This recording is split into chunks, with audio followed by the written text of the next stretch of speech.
Spondiloze ir viens no izplatīgākajām problēmām mugurkaulā, kad pacientam novecojot, un tas nenozīmē, kad jums ir 70, 80 vai 90 gadi. Novecošanās process mugurkaulā sākās jau 20 gadiem, un bieži vien pie manis atnāk pacientiem, kam jau diski izmainīti ir 20, 22, 25, un man jautā, kāpēc es tik jauns, un man tie muguri jāoperē.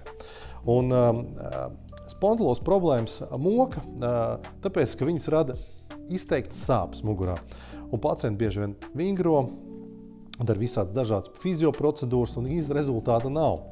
Un tas mans uzskats ir, ka nevajag uzreiz ņemt visus pacientus operēt, neraugoties to, ka es esmu mugurkaulu ķirurgs. Tāpēc maksimāli ir jāinvestē laiks, lai dabūtu labus rezultātus bez operācijas.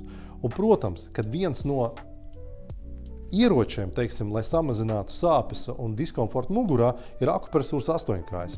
Es pats viņu lietoju, jo man pašam ir vairākas disku trūcis mugurā. Un cenšos šādi izvairīties no operācijām nākotnē.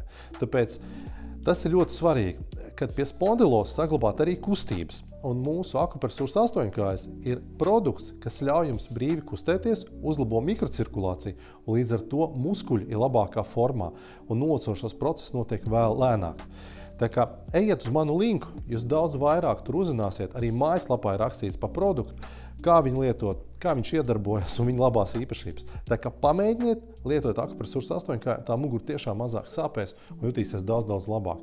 Un spondiloze, jā, tas ir novecošanās process, kur mēs nevaram apturēt. Tā kā mums ar viņu jāmēģina sadzīvot.